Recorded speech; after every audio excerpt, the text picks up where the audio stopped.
The U.S. presidential election is heading into the home stretch. Both the Harris and Trump campaigns are using alternative media platforms to zero in on the voters they need to win.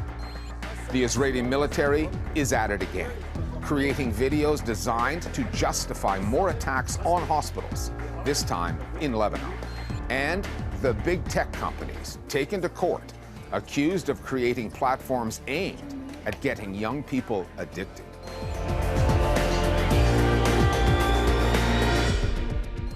We're less than 2 weeks away from November 5th, Election Day in America. The presidential race between Kamala Harris and Donald Trump is ridiculously close. Pollsters are saying it could go either way, with a new last-minute nominee on the Democratic side and 2 assassination attempts against her opponent. There has never been an election quite like this one. Both campaigns have taken the changes in the U.S. media ecosystem into account, spending less time dealing with mainstream outlets, focusing instead on alternative platforms such as podcasts to target certain voting groups more specifically and engage with young voters more personally. Harris's challenge, and what could prove to be her undoing, is how to win back the voters she has lost over the Biden administration's continued support for Israel's genocidal assault on Palestinians in Gaza. And then there's the role that big corporate money is playing in this election, Elon Musk's money, and the question of whether the richest man on the planet can help get Donald Trump elected.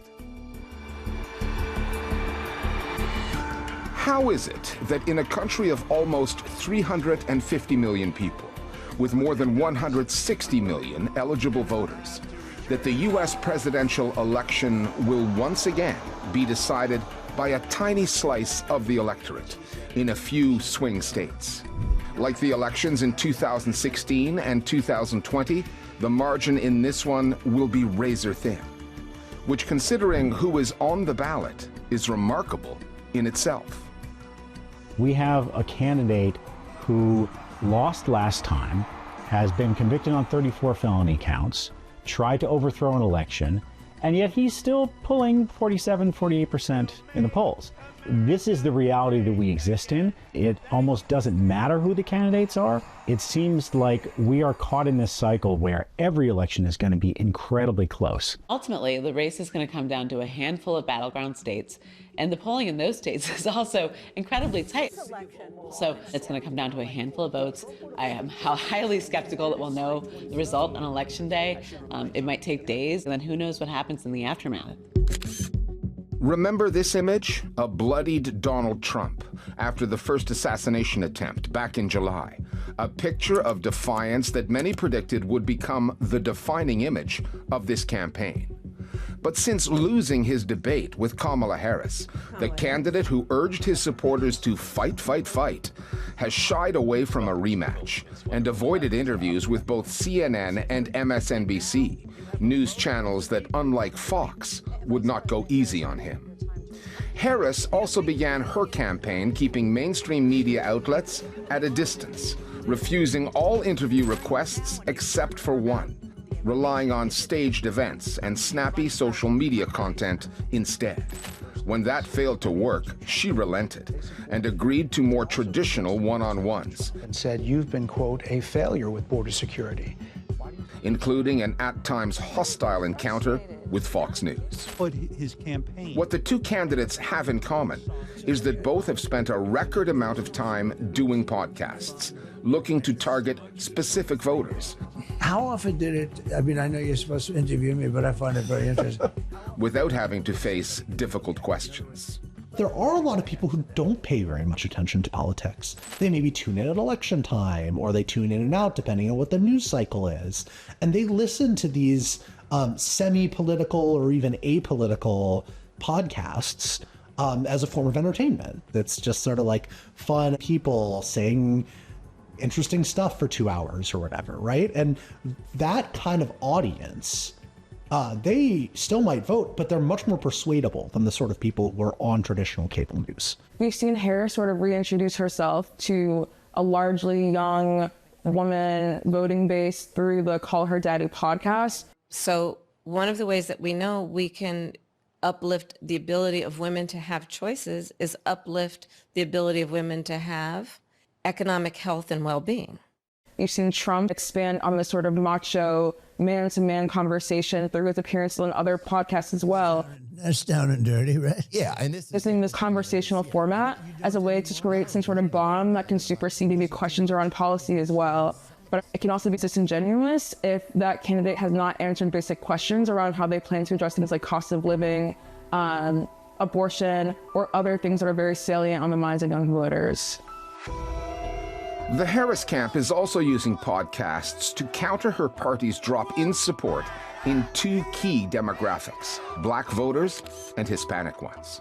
Harris is expected to win the majority of both, but by lower margins than Democrats have had in recent elections, and analysts contend that that could prove fatal to her chances. Harris is also carrying Joe Biden's baggage over Israel's genocidal war on Gaza, a policy she has pretty much stuck to, at the expense of support from young voters and Arab Americans, some of whom went on MSNBC and explained their refusal to vote for Harris this way. Why are you voting for Donald Trump? Because my main goal is to get someone who is actively funding a genocide out of office. Is your vote for Donald Trump a vote endorsing Donald Trump, or is it a vote against Kamala Harris? Against Kamala Harris. The Harris campaign definitely has a problem with Arab American voters. And the argument that Democrats have made to them is essentially, I know you're upset with the Biden administration for its support of the Israeli government, but Trump is going to be much worse. And what they found is that a lot of Arab Americans are saying, I understand that, but I'm still unable, given everything that's happened in the last year, to vote for Kamala Harris because she's part of the Biden administration. It's kind of a guilt by association. Harris could afford to be a little bit more forthright in her condemnation of what Israel is doing in Gaza. That would be a good way to appeal to Arab Americans and wouldn't necessarily alienate a huge chunk of the Jewish population. Reason being that American Jews are, on the whole, very liberal. While they tend to be more supportive of what Israel is doing in Gaza than other liberal constituencies, they care about voting for Democrats. So I think that Harris could make her disagreements with Biden more open. The rogue element in this election comes in the form of Elon Musk. The world's richest man is all in on Donald Trump and has put his money where his mouth is. Last week, he was giving away $1 million a day through a lottery. All voters had to do to qualify was sign a petition in support of gun rights and freedom of expression.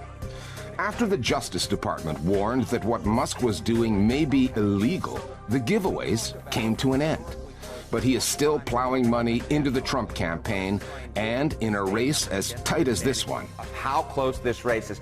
Holy cow, from a historical perspective. It might not take much to tip the scales. Not that Elon Musk is everyone's cup of tea. And in terms of how beneficial this union between Musk has been for Trump as a candidate and vice versa, it's a bit hard to say. Elon Musk has never really been someone who's been overwhelmingly popular amid the American population. And right now, many people, at least 1/3 of survey participants, are distasteful by Musk's participation. And not to mention, now you're being opened up to legal challenges as well. But the candidate who already has a pretty significant legal smudges against his record. Elon Musk's role in this election is unique. I don't think we've seen anything like it before in modern history.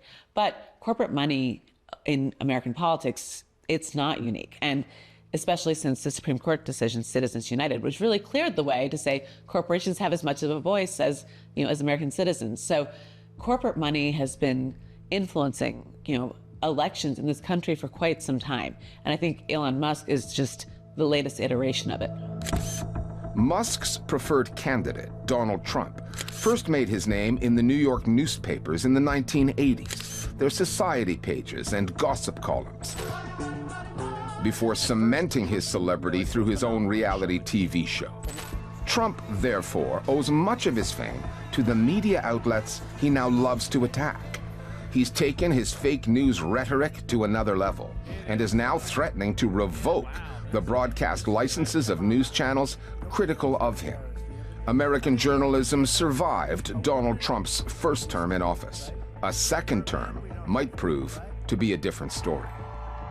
Now, some people say he's, basically performing, and using the media as a foil is part of that performance.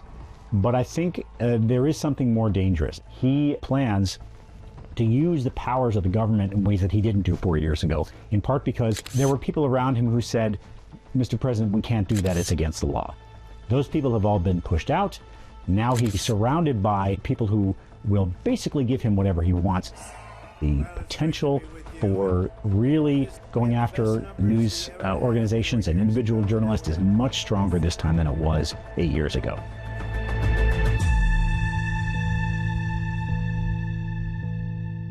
This past week, Israel launched a propaganda push against Lebanon's healthcare system, accusing Hezbollah of hiding among hospitals in Beirut.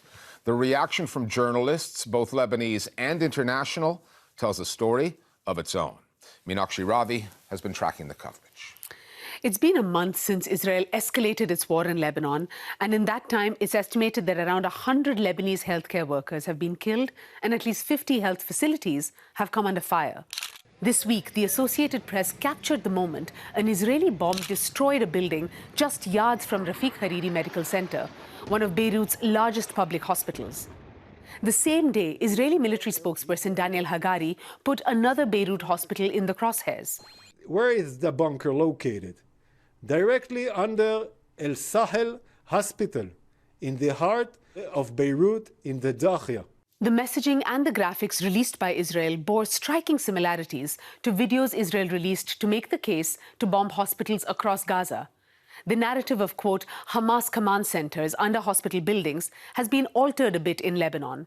Israel says Hezbollah has stashed gold and other assets under Sahel Hospital.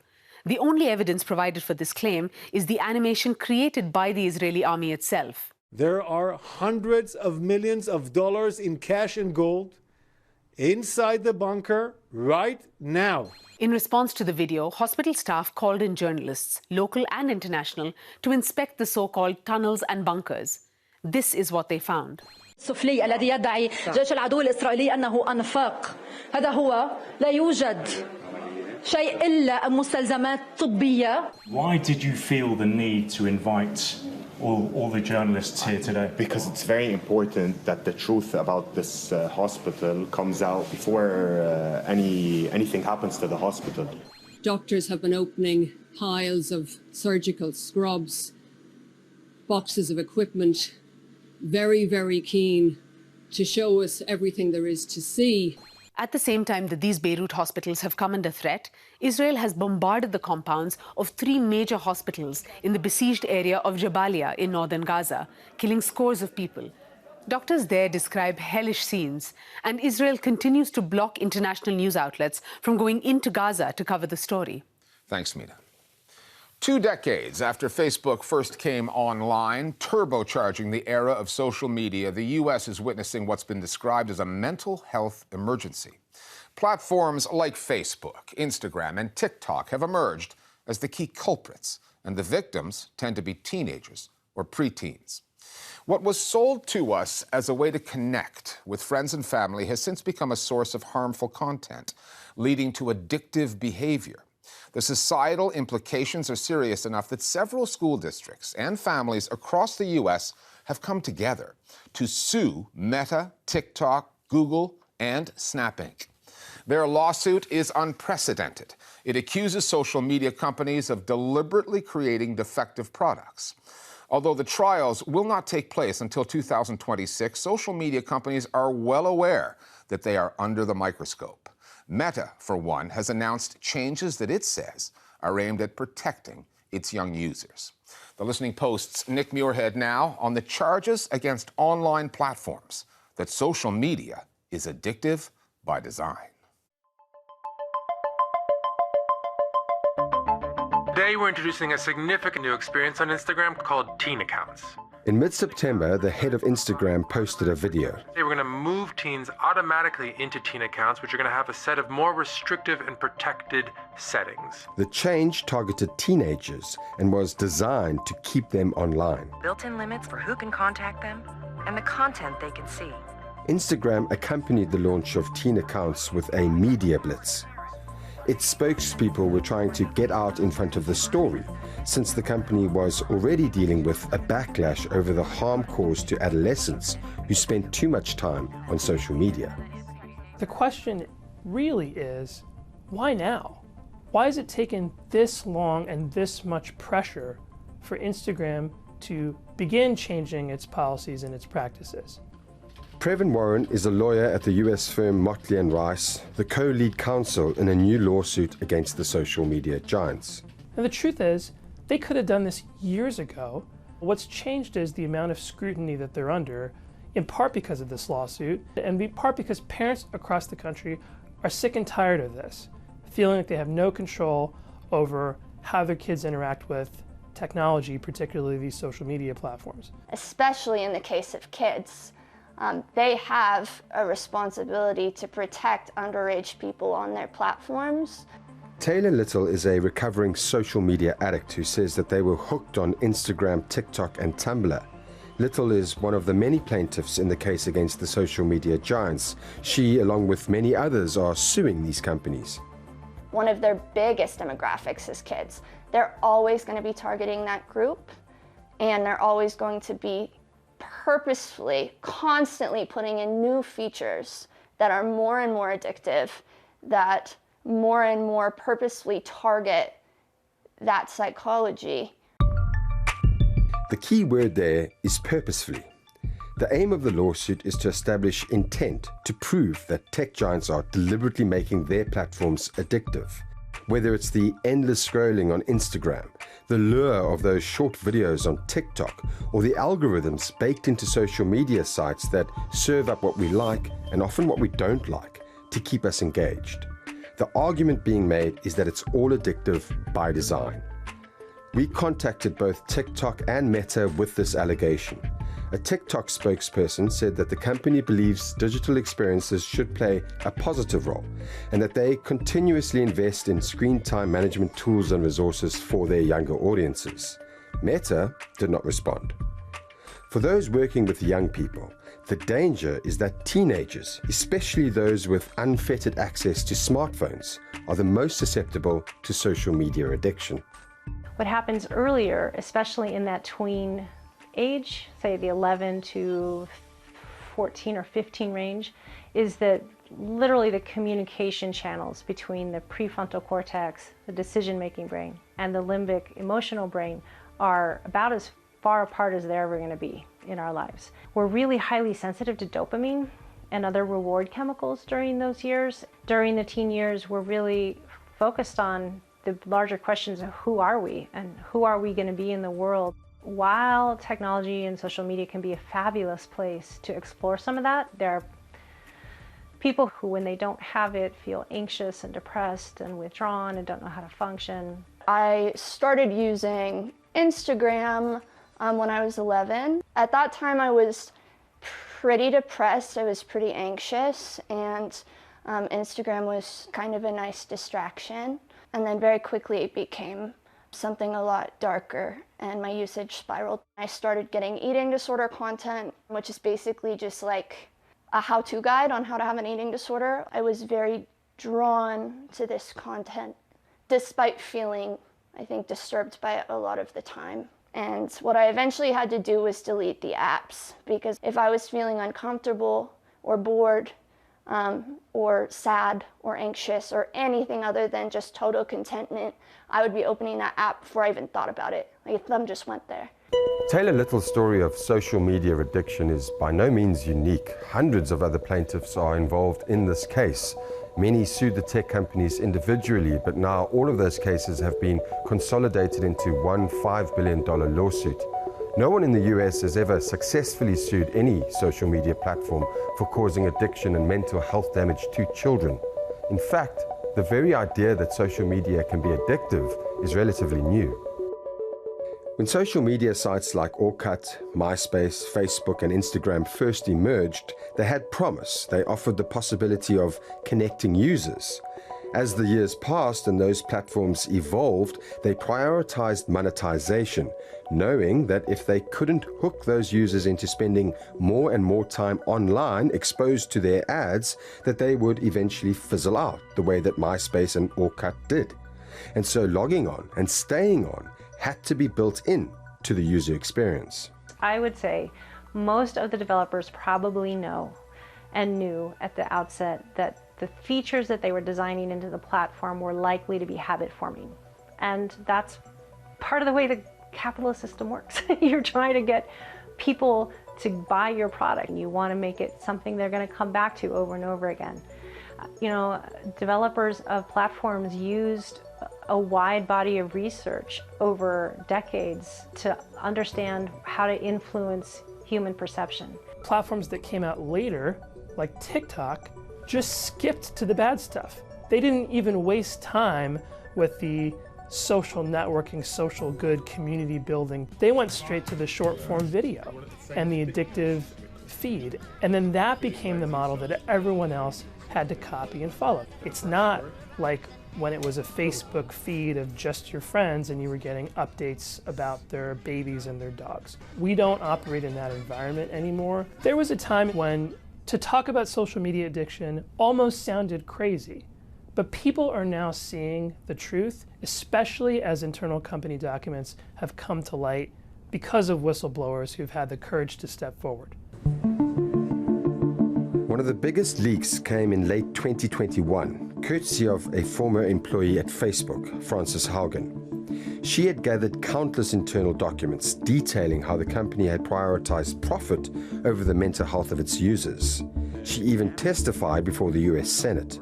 The company's leadership knows how to make Facebook and Instagram safer, but won't make the necessary changes because they have put their astronomical profits before people. Haugen's testimony, together with others, will help form part of the evidence in the case against the social media companies.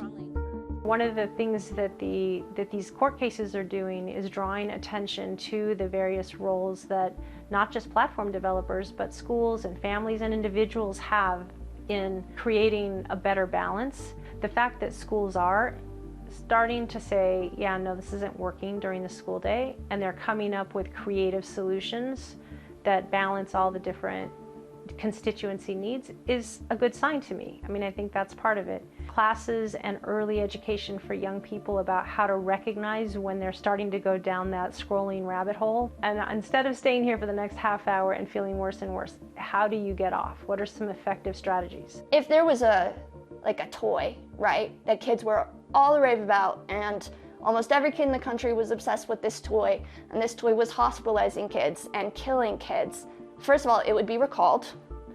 They would have to change it and make it safer. And then it would go out with a black box warning. And parents would know what they were getting their kids into when they let them have this toy. All we want for social media to change it so it's safer and have the necessary disclaimers, the necessary statements so that parents are aware. I'm really grateful that I survived those years of my life. There were very clear moments where I almost didn't, and there are lots and lots and lots of kids and teenagers that are in the exact same place.